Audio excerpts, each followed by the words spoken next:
अस्सलाम वालेकुम नाजरीन सामीन, मैं हूं अब्दुल गफ़ार। नाजरीन, पीटीआई की जानब से सुप्रीम कोर्ट में इस्तदा की गई थी बल्ले के निशान के लिए।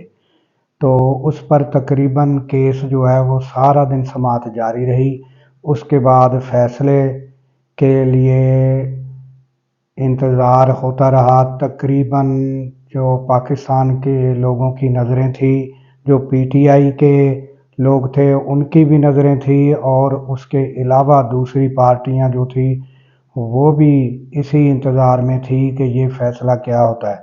तो तकरीबन 11 बजे के बाद, तकरीबन 11 बज के 7-8 मिनट पर चीफ जस्टिस साहब ने जो फैसला सुनाया है, वो हाई कोर्ट पेशावर का जो फैसला है वो कलअदम करार दे दिया, और बल्ले का निशान जो है वो पीटीआई से वापस ले लिया गया है। यानी कि बल्ले का निशान पीटीआई से छिन चुका है। ये सुप्रीम कोर्ट ने रात 11 के बाद, 11 बजे के बाद फैसला सुनाया है। पीटीआई का बल्ले का निशान उनसे छिन चुका है। अल्लाह हाफिज़।